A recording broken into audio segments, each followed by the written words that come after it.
બે તત્વો ભિન્ન ભિન્ન હોવા છતાં જળ ચેતન અજ્ઞાની ને ભેદ જ્ઞાનની શક્તિ વિડાઈ ગઈ છે. ભેદ જ્ઞાનની શક્તિ વિડાઈ ગઈ હોવાને કારણે એને એક હોય એવી ભ્રાંતિ થાય છે, ભાષે છે. અજ્ઞાનીને ભાષે છે એવું સ્વરૂપ નથી, જ્ઞાનીને ભાષે છે એવું સ્વરૂપ છે. અને ત્યારે તેનો તે જીવ અજ્ઞાની જ્ઞાની થાય છે. અજ્ઞાની એટલે પર્યાય ધર્મથી જોવે તો અજ્ઞાની થયો છે. પર્યાય ધર્મને ગૌણ કરો તો એ તો પરમાત્મા છે. પર્યાયમાં એક સમયનું અજ્ઞાન સ્વપરનો વિભાગ અર્થ થઈ ગયો છે ને વેદનાની શક્તિ બિરાઈ ગઈ છે. ત્યાં સુધી એક જેવું એને પાસે છે. પણ જયારે તે જ આત્મા એમ જાણે કે હવે આત્મા એમ જાણે કે આત્મા તો જ્ઞાતા જ છે, એમ જાણે કે આત્મા તો જ્ઞાતા જ છે.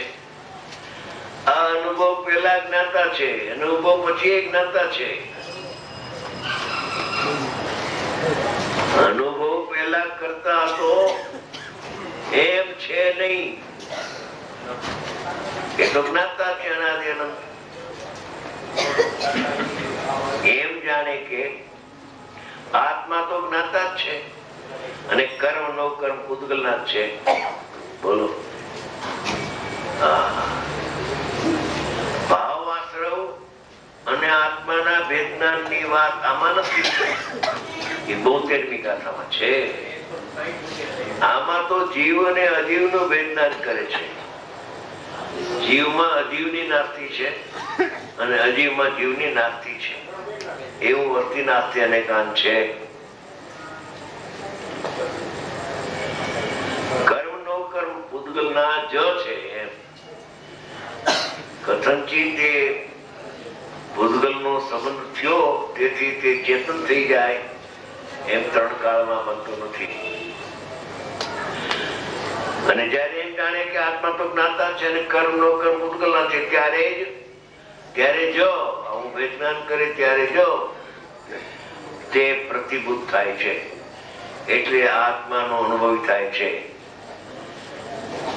એને પર ઉપરથી લક્ષ છૂટીને જ્ઞાયક નું લક્ષ થઈ જાય છે. અરે હું તો જ્ઞાતા જ છું, જ્ઞાતા છું એટલે આ ભીન છે એમ એનો જાણનાર છું. એમાં જ્ઞાતાપણો પ્રગટ થતો નથી. કેનો જ્ઞાતા છે? પરનો કે સ્વનો?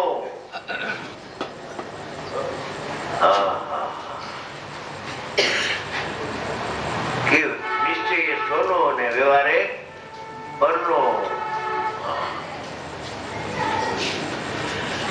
જ્યાં ત્યાં સ્વભાવની વાત આવે ત્યાં પણ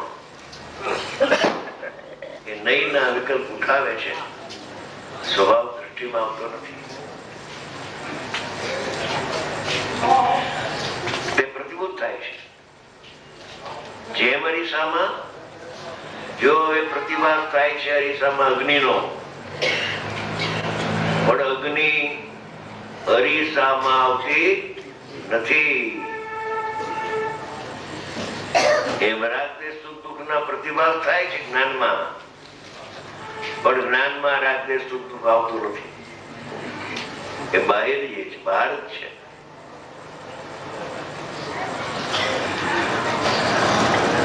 જેમ અરીસામાં અગ્નિની જ્વાળા દેખાય, જ્વાળા થાય છે અગ્નિમાં, લબક જબક સામે થતી હોય એ તો આકાર અગ્નિ નો છે. એ અહીંયા પ્રતિભાસ થાય છે દર્પણની સ્વચ્છતામાં દેખાય.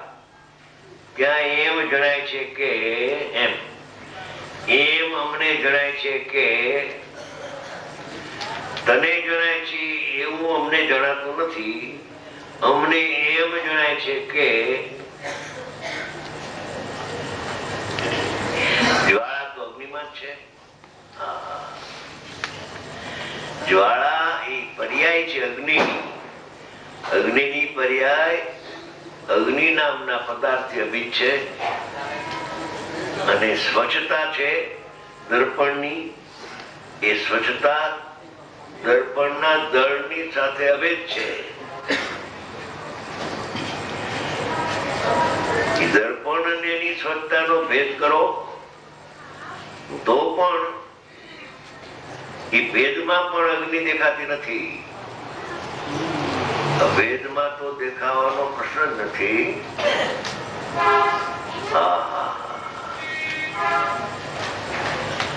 દ્રવ્ય ને પર્યાયના ભેદથી જોતો પણ પર્યાયમાં અગ્નિની ઉષ્ણતા આવતી નથી. જે મરીસામાં અગ્નિની જ્વાળા દેખાય તે એમ જણાય છે કે જ્વાળા તો અગ્નિમાં જ છે. જ શબ્દ લગાડે છે. કથનચિત દર્પણમાં અને કથનચિત અગ્નિમાં તો અનેકાંત સિદ્ધ થશે. એવું અનેકાંત જૈન દર્શનમાં નથી. અનેકાંતો બી અનેકાંત પ્રમાણ નહીં સાધનમ. સમર્થ આચાર્ય થઈ ગયા. સમર્થ આવતી 24 તીર્થંકર થવાના છે. એવા સમર્થ આચાર્ય ભગવાને અનેકાંતો બી અનેકાંત એ અનેકાંત ની સિદ્ધિ એકલા પ્રમાણથી ન થાય.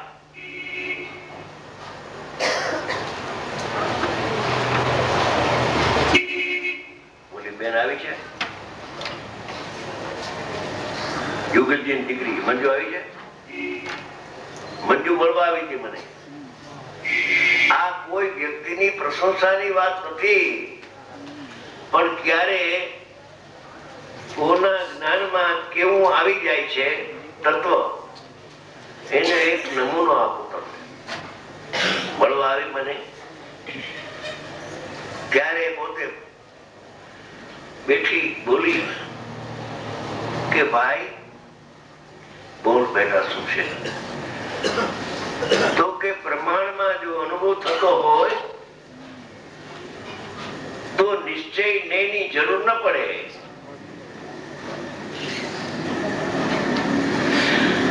આ અનેકાંતો બી અનેકાંત ની વાત ચાલે છે. પ્રમાણ નહીં સાધન. એકલા અનેકાંત પ્રમાણથી અનેકાંત ની સિદ્ધિ થઈ શકતી નથી. અનેકાંત ની સિદ્ધિ કરવા માટે નઈ ની જરૂર છે. નયના બે પ્રકાર, નિશ્ચય ને વ્યવહાર નહીં. પ્રમાણ વ્યવહાર ને નિષેધ કરી શકતો નથી. નિશ્ચય નહીં વ્યવહાર નો નિષેધક છે. તેથી તે વ્યવહાર ક્રિયાને રોકી શકે છે. અને રોકતા નિશ્ચય ના પક્ષમાં આવતા પક્ષાતિક્રાંત થઈને અનુભવ થાય છે. આ દીકરી બોલો ત્યાં ઉજ્જૈનમાં એને બ્રહ્મચર્યની પ્રતિજ્ઞા લીધી છે. અરે વાહ! એક તું તો અર્ચનાબેન ની બેન સાચી. હવે અર્ચનાબેન ની બેન એમને કહ્યું, યુગલજી સાહેબ ની દીકરી એમને કહ્યું, મેં આત્મા છે ને ભાઈ, પ્રમાણથી જો અનુભવ થતો હોય આત્માને તો શાસ્ત્રોમાં નિશ્ચય નહીં વાત જ ઉડી જાય. નિશ્ચય નયાસિત મુનિવરો પામે નિર્વાણ ને હુતાત્મ ને આશ્રય સમેત દર્શન થાય છે. પ્રમાણમાં બે ભેદ છે દ્રવ્ય પર્યાયના, અને જ્ઞાનમાં બે ભેદ છો પર ને જાણ્યા બે ભેદ છે. એ પ્રમાણમાં અટકે એને અનુભવ થતો નથી.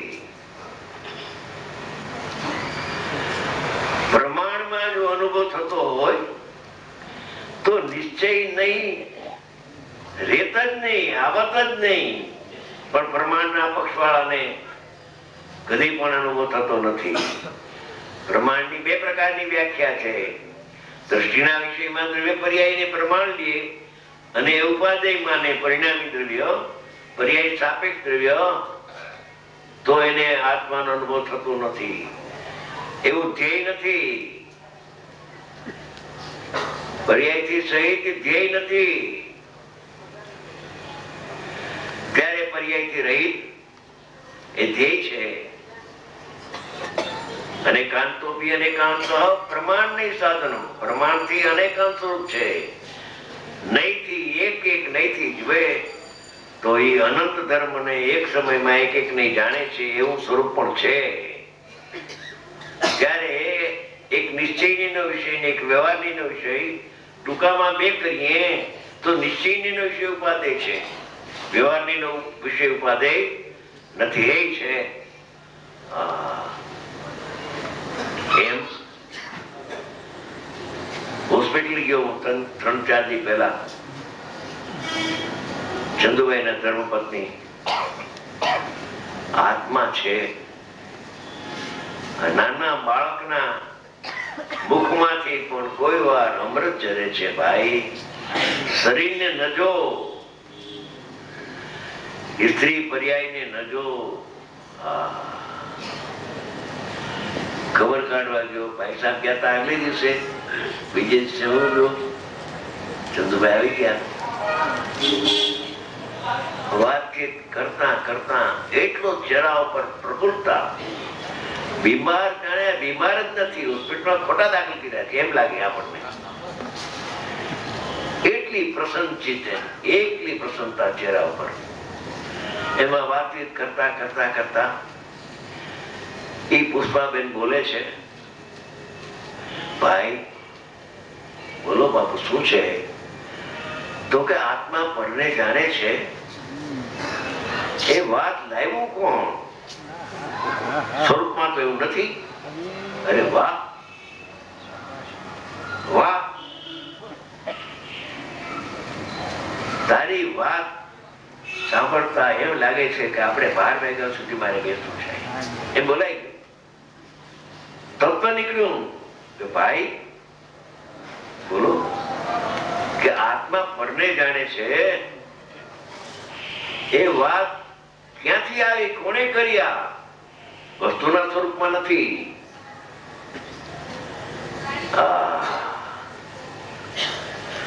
એવી રીતે નિયમસારમાં ટીકાકાર ભાવિ તીર્થંકર છે. નિયમસાર એને એક વખત એવી મસ્તી ચડી ગઈ કે આ 4 પ્રકારના ધ્યાન ધ્યાનાવલી આત્મામાં તો નથી. કોને કહ્યું છે? બધા કોને કહ્યું? બહાર પાડ્યું. અર્થ ધ્યાન, વૃત્તિ ધ્યાન તો ઠીક, પણ ધર્મ ધ્યાન અને શુક્લ ધ્યાન, શુદ્ધ ઉપયોગ એ આત્મામાં તો નથી. કોને કહ્યું? આ ધ્યાનાવલી તો આત્મામાં નથી.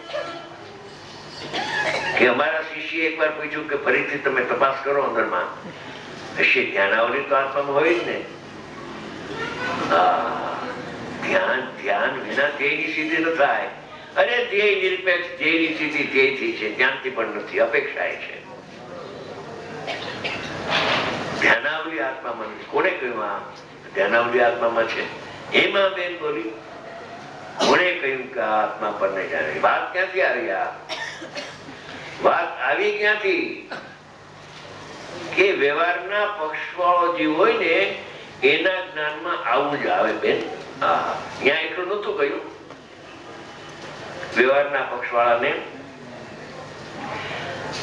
પરિણામનું કરવું ને પરિણામનું જાણવું ગળે વર્ગ્યું છે. દ્રવ્ય રહી જાય છે, આત્મા નહીં આવે. કી છે આ તો સુકાળ છે ખરેખર. તો અત્યારે આ ગુરુદેવના પ્રતાપે આ સમયસારમાં ગહન ભાવો ભર્યા છે. હે ગ્રંથાધિરાજ, તારામાં ભાવો બ્રહ્માંડના ભર્યા. એને ગુરુદેવ ખોલી.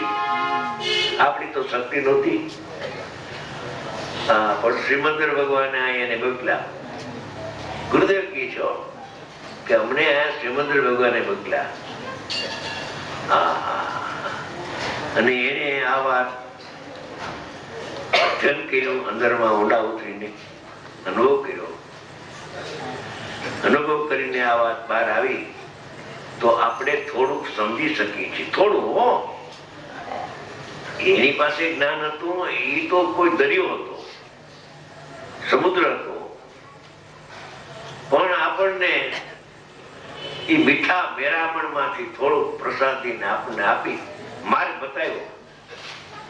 હા હા, ચાલ આ માર્ગે જા, તું મોક્ષ થઈને પરમાત્મા થઈ જઈશ. પરમાત્મા છું ત્યાં તો પરમાત્મા થઈ જઈશ. પરમાત્મા થવું નથી, પરમાત્મા છું એમ લેતો તો પરમાત્મા છો. અટાણે નિર્ણય કર હું પરમાત્મા છું, નક્કી કર હું પરમાત્મા છું, અનુભવ કર.